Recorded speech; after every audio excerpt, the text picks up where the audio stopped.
మీలో ఎవరెవరికి పెద్ద ప్యాకేజీలు వచ్చాయి, ఎవరెవరు బీఆర్ఎస్ కుమ్మక్కైనారు, ఇవన్నీ కూడా రాజాసింగ్ మాటలతో తేట తెల్లడం అవుతా ఉన్నది. ఒకవైపు కవిత మీ మీద సర్జికల్ స్ట్రైకులు చేస్తూ ఉంది.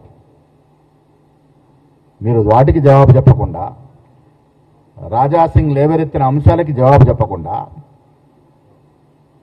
రాహుల్ గాంధీ గురించి మాట్లాడుతూ ఉన్నారు. రాహుల్ గాంధీ దేశానికి దశ దిశ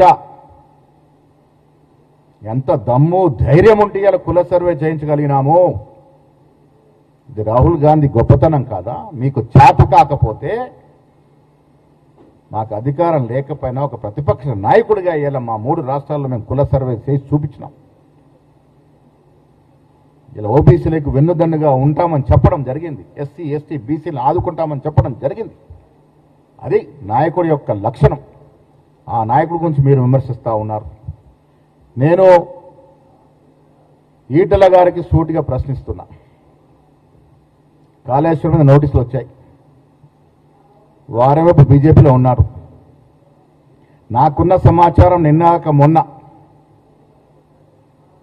శామేరిపేటలో ఒక ఫామ్ హౌస్లో హరీష్ రావుతో ఈటల రాజేందర్ కలిసినారు. అక్కడ నుండి కేసీఆర్కి మాట్లాడినారు.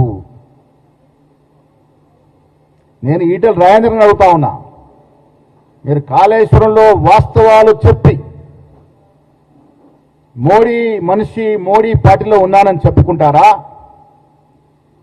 లేక మీరు హరీష్ రావు కేసీఆర్ మాట్లాడుకున్న తీరు వల్ల కేసీఆర్కు లాభమయ్యే విధంగా మీరు వాంగ్మూలం ఇచ్చి మీరు మోడీకి వ్యతిరేకమని చెప్పుకుంటారా?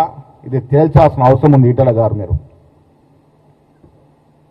మాకు పక్కా సమాచారం ఉంది. ఈటల గారు హరీష్ రావు గారు కేసీఆర్ మాట్లాడుకొని కాళేశ్వరం విషయంలో అందరం కూడబట్టుకుని బయటపడాలి, అందరం ఒకటే చెప్పాలి అనే మాట మాట్లాడుకున్నట్టుగా అర్థమవుతా ఉంది. అసలు మీరు మోడీ పార్టీలో ఉన్నారా, లేక పేరుకు మోడీ పార్టీలో ఉండి మీ ధ్యానమంతా కేసీఆర్ పార్టీలో ఉందా?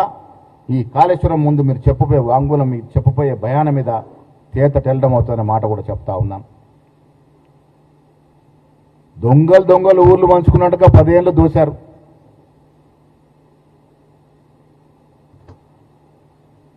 ఇలా Pochampadu project, Nizam Sagar project, Nagarjuna Sagar project కట్టి 80 ఏళ్ళు అవుతా ఉంది.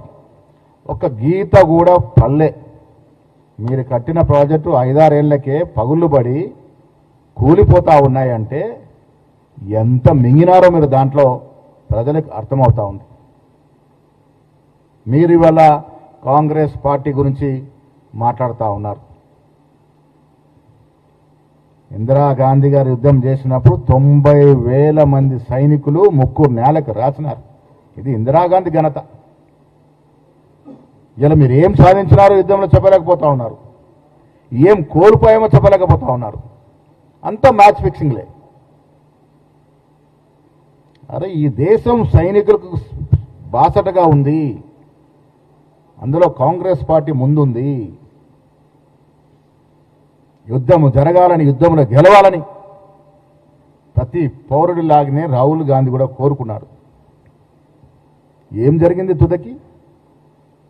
ఆ వాస్తవాలు చెప్పాల్సిన పని లేదా మీకు?